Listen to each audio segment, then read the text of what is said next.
యేసుప్రభు యొక్క సహోదరులు అప్పటి వరకు యేసుప్రభు నమ్ముకోలేదు, కానీ అప్పటి నుండి ప్రభు అయిన యేసునందు విశ్వాసం ఉంచారు. అవునా? అప్పుడు రాసినటువంటి పత్రిక ఇది. యేసు ప్రభువుని విశ్వసించినటువంటి తన సహోదరులలో ఒకడైనటువంటి యాకోబు వ్రాసినటువంటి పత్రిక ఇప్పుడు మనం చదువుకోబోతున్నటువంటి పత్రిక. అంటే ఇప్పటి వరకు ప్రసంగం స్టార్ట్ అవ్వలేదన్నమాట. అంతేనా? అర్థమైందా మీకు? ఆ యాకోబు ఎవరో చెప్తున్నాను. ఇప్పటి వరకు ప్రసంగం చెప్పనా వద్దా? హల్లెలూయా. మీకు అర్థమైందండి? నేను ఇప్పటి వరకు చెప్పిన విషయం ఏంటో అర్థమైందా? యాకోబు వ్రాసిన పత్రిక అనే ఆ పత్రికలో అసలు ఈ యాకోబు ఎవరో చెప్పాను. ఇప్పుడు వరకు అనేక వాక్యాల్ని రుజువులతో సహా మీకు చూపించి చెప్పాను. అవునా? తన సహోదరులకు యాకోబు, యేసు ప్రభు యొక్క సహోదరులకు యాకోబు ఈ పత్రిక వ్రాశాడు. ఈ పత్రిక ప్రతి శుక్రవారం మనం ధ్యానం చేస్తున్నాం. అయితే మొట్టమొదటి అధ్యాయంలో కొన్ని విషయాలు చెప్పి నేను ముగించేస్తాను. ఏమి టైం అవ్వలేదు, ఎప్పుడు అయ్యే టైం అవ్వలేదు, ఇంకా కంగారు పడొద్దు. దేవునికి స్తోత్రం కలుగును గాక. హల్లెలూయా. కాస్తంత ఒక్క 10 నిమిషాలు ఈ వర్తమానం వినండి. దేవునికి స్తోత్రం కలుగును గాక. యాకోబు రాసినటువంటి పత్రిక 5 అధ్యాయాలు ఉన్నాయి. ఎన్ని అధ్యాయాలు? 5 అధ్యాయాలు. ఎన్ని అధ్యాయాలు ఉన్నాయి చెప్పండి? 5 అధ్యాయాలు కూడా శుక్రవారం రాత్రి మనం ధ్యానం చేస్తున్నాం. అయితే 5 అధ్యాయాలకి 5 హెడ్డింగ్లు పెడతాను. వింటున్నారు? ఇలా వింటున్నారా? అరటిపండు ఒలిచేసి నోట్లో పెట్టేసినంత ఈజీగా మీకు వర్తమానాలు అందుతున్నాయి. అయినా కానీ అరటిపండు గట్టిగా ఉందండి, మేము తినమండి అంటే ఎవరేం చేస్తారు? ఎవరేం చేస్తారు చెప్పండి? యాకోబు రాసిన పత్రికలో యాకోబు ఎవరు అసలు అనేది చెప్పాను. 5 అధ్యాయాలు ఉన్నాయి. 5 అధ్యాయాలకి 5 హెడ్డింగ్లు పెడతాను. 5 అధ్యాయాలు ఇప్పుడు చెప్పను. మొదటి అధ్యాయాన్ని కొద్దిగా టచ్ చేసి వదిలేస్తాను. 5 అధ్యాయాల్లో మొదటి అధ్యాయానికి హెడ్డింగ్ ఏంటంటే దేవునికి స్తోత్రం కలుగును గాక, పోరాటం. చెప్పండి. మొదటి అధ్యాయానికి పేరు పోరాటం అనే హెడ్డింగ్ పెట్టుకోవచ్చు. రెండో అధ్యాయానికి పేరు ఆరాటం. ఏంటలా చూస్తారు? ఆరాటం. మూడవ అధ్యాయానికి పేరు కాల్చేయడం. ఏంటి అలా చూస్తారు? నిజమే. మూడో అధ్యాయానికి ఇలా పేర్లు పెట్టుకుంటే మీరు ఈజీగా చదివేయగలుగుతారు. నేను అంతే బైబిల్ చదువుతున్నప్పుడు కొన్ని చాలా నాకు అర్థమయ్యేటట్టుగా గుర్తుపెట్టుకుంటూ ఉంటానన్నమాట. ఒకటి, మొదటి అధ్యాయం పేరు పోరాటం, రెండో అధ్యాయం పేరు ఆరాటం, మూడో అధ్యాయం పేరు కాల్చేయడం, నాలుగో అధ్యాయం పేరు ఆర్పేయడం, ఐదో అధ్యాయం పేరు అడగడం అన్నమాట. దేవునికి స్తోత్రం. ఈజీగా ఉంటుంది కదా, ఇప్పుడు చదివితే మీకు ఈజీగా అర్థమైపోద్ది కదా. 5 అధ్యాయాలు.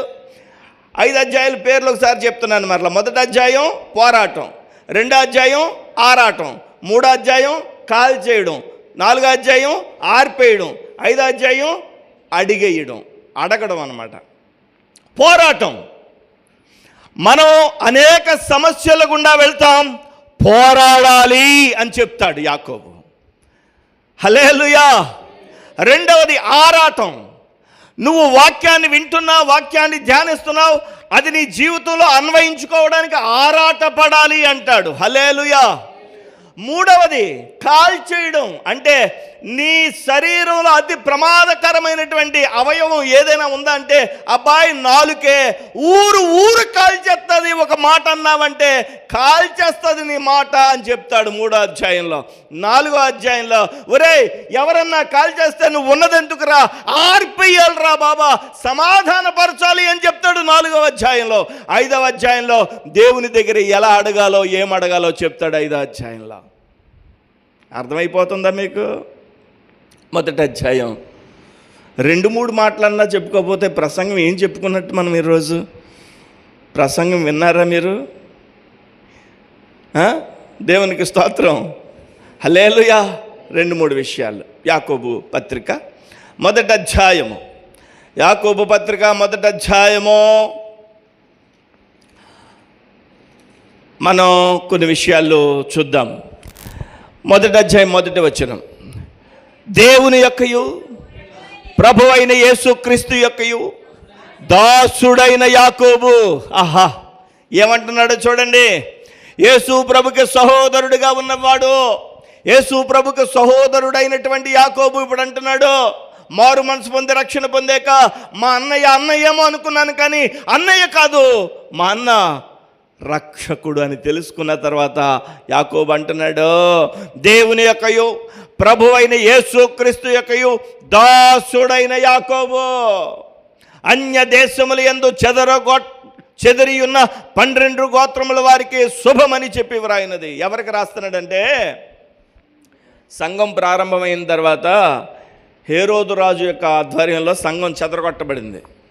మేడగదిలో సంఘం స్టార్ట్ అయిన తర్వాత హేరోదు రాజు ఆ సంఘమును ఏం చేశాడంటే, చెదరగొట్టిన పరిస్థితుల్లో చెదిరిపోయారు, సంఘం అంతా చెదిరిపోయారు.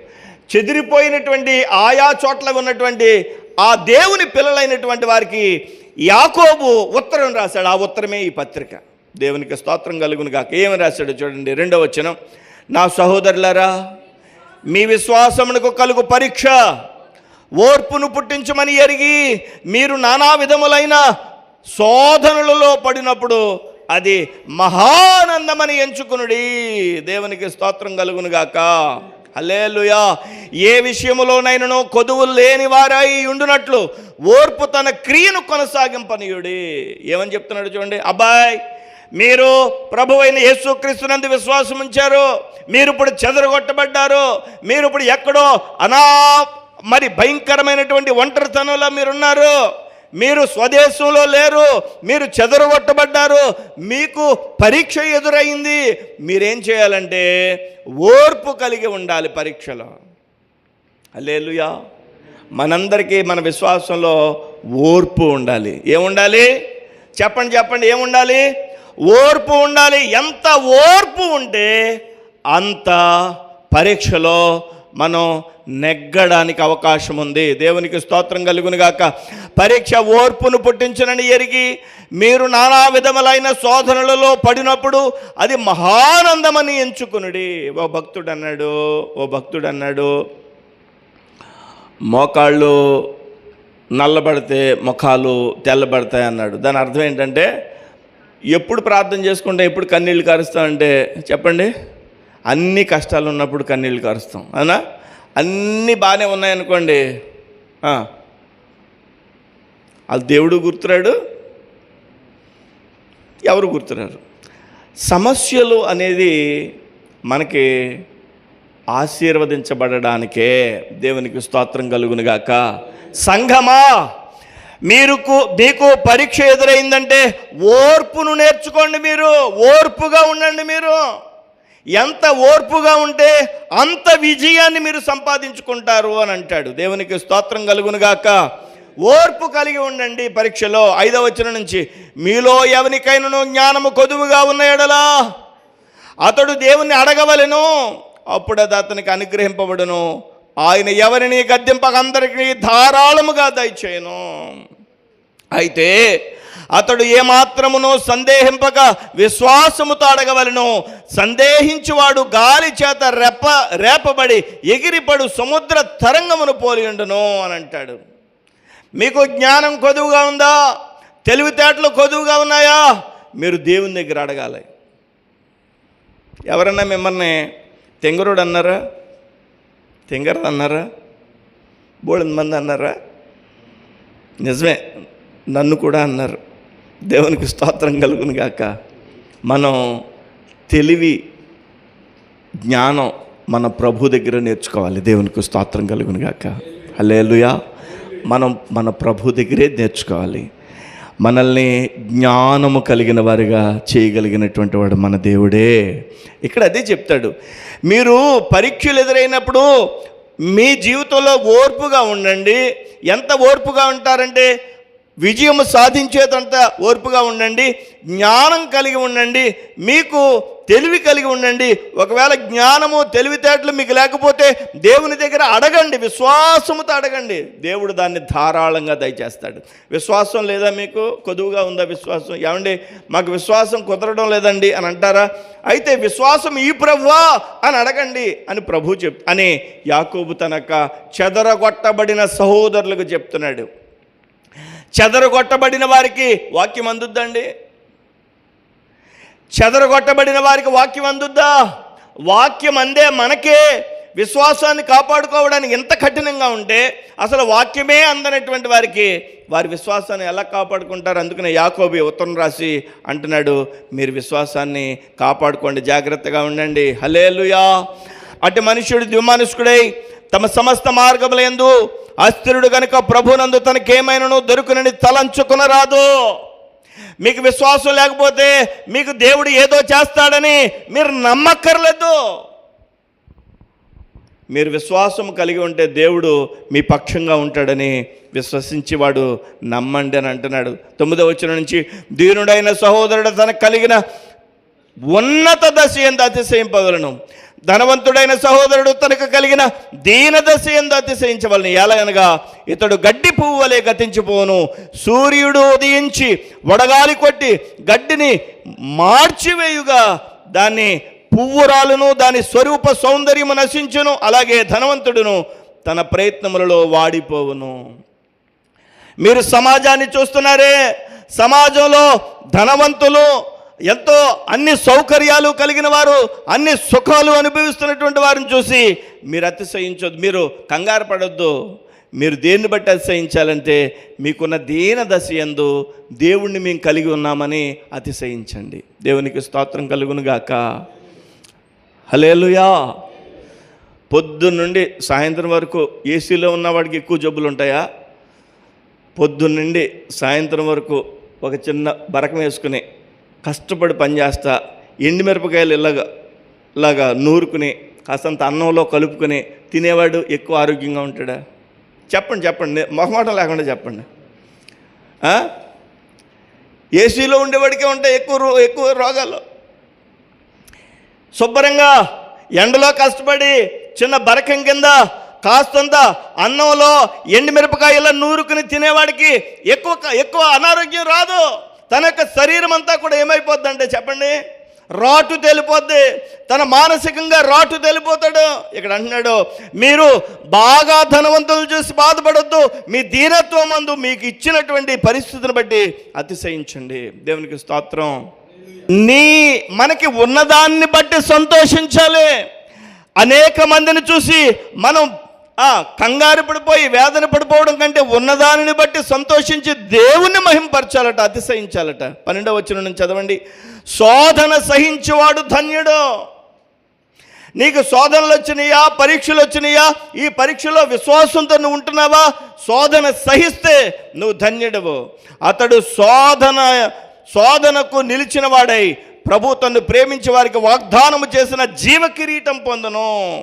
దేవుడు కీడి విషయమై శోధింపనేరడు, ఆయన ఎవని శోధింపడు కనుక ఎవడైనా శోధింపబడినప్పుడు నేను దేవుని చేత శోధింపబడుచున్నానని అనకూడదు. మనలో ఎవరైనా ఒక మాట అనకూడదు, ఎన్ని కష్టాలు ఇచ్చాడు దేవుడని. ఈ మాట అనకూడదు. దేవుడేమంటే ఇన్ని కష్టాలు నాకు ఎందుకు వస్తాయి అని అనకూడదు. అసలు దేవుడు నా ప్రార్థన వినడం లేదు అని అనకూడదట. దేవుడి మీద నింద మోపకూడదు. అది ఎంత కష్టమైనా కానీ దేవుడి మీద నింద మోపకూడదు. 14వ వచనం నుంచి, ప్రతివాడును తన స్వకీయమైన దురాశ చేత ఏడవబడి మరులు గొల్పబడిన వాడే శోధింపబడును. దురాశ గర్భము ధరించి పాపము కనగా పాపం పరిపక్వమై మరణమును కనును. నా ప్రియ సహోదరులారా, మోసపోకడి శ్రేష్టమైన ప్రతి ఈవియు సంపూర్ణమైన ప్రతి వరమును పర సంబంధమైనదై జ్యోతిర్మయుడగు తండ్రి యొద్ద నుండి వచ్చును. దేవునికి స్తోత్రం కలుగును గాక. స్వకీయమైన దురాశ చేత ఏడవబడి శోధింపబడుతున్నాడు. అంటే దురాశ మనకు దుఃఖమునకు చేటు. అది దురాశ గర్భం ధరించి పాపం కంటదట, పాపం పరిపక్వమై మరణం కలుగుద్దట.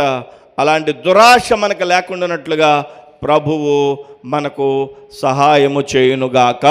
హల్లెలూయా, హల్లెలూయా.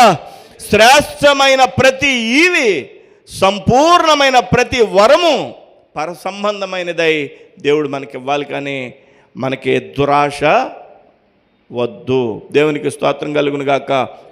ఇంకా 18వ వచనం, ఆయన తాను సృష్టించిన వాటిలో మనము ప్రథమ ఫలముగా ఉండినట్లు సత్యవాక్యం వలన మనలను తన సంకల్ప ప్రకారము కనెను.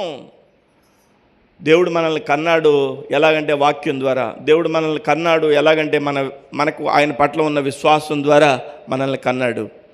ఇక 2-3 నిమిషాలు నేను ముగించేస్తున్నాను. 19వ వచనం నేను చదువుతున్నాను. నా ప్రియ సహోదరులారా, మీరు ఈ సంగతి ఎరుగుదురు గనుక ప్రతి మనుష్యుడు వినుటకు వేగిరపడును, మాటలాడుటకు నిదానించువాడును. వినుటకు వేగిరపడివాడును, మాటలాడుటకు నిదానించువాడును, కోపించుటకు నిదానించువాడునై ఉండాలి. మనం ఎవరైనా చెప్తే పూర్తిగా వినాలి, అప్పుడు మాట్లాడాలి కదండి, అవునా? ఎవరన్నా ఏదైనా చెప్తున్నప్పుడు పూర్తిగా వినాలి, అప్పుడు మనం మాట్లాడాలి. తర్వాత కోపించడానికి మనం నిదానించి కోపించాలట. ఎందుకనగా నరుని కోపము దేవుని నీతిని నెరవేర్చదు. మనం కోపడితే దేవుని నీతిని నెరవేర్చలేం. అందుచేత సమస్త కల్మషమును విర్రవీగుచున్న దుష్టత్వమును మాని లోపల నాటబడి మీ ఆత్మలను రక్షించగల శక్తి గల వాక్యమును సాత్వికముతో అంగీకరించుడి. లోపల కోపమునకు బదులుగా వాక్యమును పెట్టుకోండి అని చెప్పి యాకోబు రాస్తున్నాడు.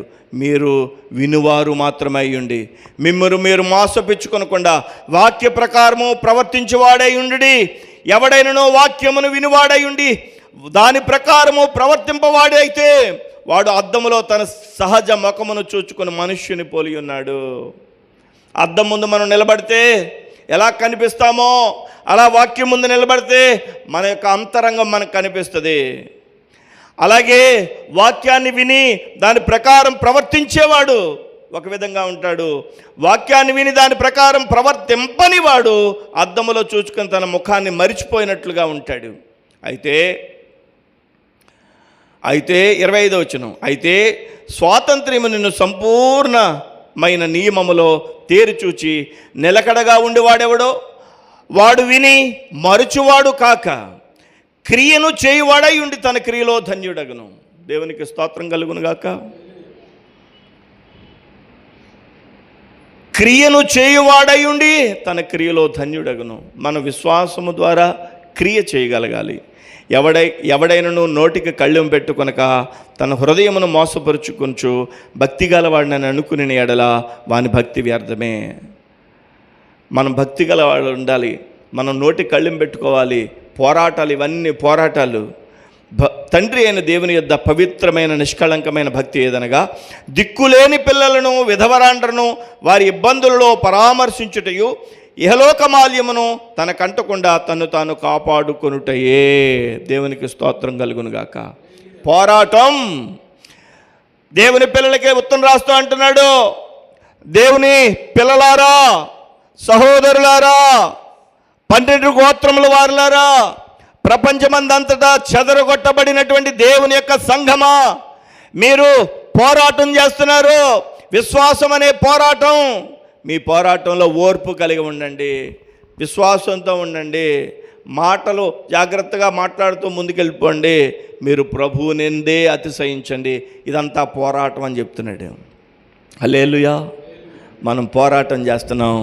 ఆ పోరాటం ఎవరితో అంటే మనుషులతో కాదు, శరీరంతో కాదు, అంధకార సంబంధమైనటువంటి దురాత్మ సమూహములతో పోరాటం చేస్తున్నాం.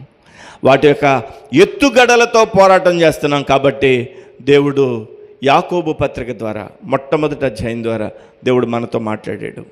2వ అధ్యాయం ఆరాటం, ఎలాగా విన్న వాక్యం నెరవేర్చాలని దేవుని చేత మీద ఎప్పుడైనా మనం చెప్పుకోవచ్చు. అది హల్లెలూయా, హల్లెలూయా. యాకోబు రాసినటువంటి పత్రికను గురించి సమగ్ర వివరణ మీకు ఇచ్చాను. యాకోబు రాసిన పత్రికలో 5 అధ్యాయాలు ఉన్నాయని, పోరాటం, ఆరాటం, కాల్చేయడం, ఆర్పేయడం, అడిగేయడం, ప్రార్థించడం, ఈ 5 విషయాలు మీకు చెప్పాను. యాకోబు ఎవరో చెప్పాను. శిష్యులైనటువంటి యాకోబులు ఇద్దరున్నారు, వాళ్ళిద్దరూ కాదు ఈ పత్రిక రాసిందని చెప్పాను. ఎలాగ కాదో వాక్యంలో మీకు వివరించాను. తన సహోదరుడైనటువంటి యాకోబు ఒకడు ఉన్నాడని, ఆ యాకోబు దేవుని విశ్వసించలేదని, యేసు ప్రభు మరణించి సమాధి చేయబడి తిరిగి లేచాక ప్రత్యక్షమైనప్పుడు ఆ కుటుంబం అంతా యేసు ప్రభుని నమ్ముకుందని అప్పుడు ఈ పత్రిక రాశాడని చెప్పాను. యాకోబు పత్రిక మీరు ఇంటికి వెళ్ళాక చదువుకుంటే ఇప్పుడు బాగా మీకు అర్థమైపోద్ది. దేవుడు తన యొక్క కృపాశీర్వాదములు మనకు అనుగ్రహించునుగాక. హల్లెలూయా, హల్లెలూయా. విశ్వాసములో ఈ యొక్క ఆత్మీయ పోరాటంలో ప్రభు మనకు తోడైండి తన యొక్క కృపను మనకు అనుగ్రహించి దేవుడే మహిమ పొందును గాక. ప్రార్థన చేసుకుందాం.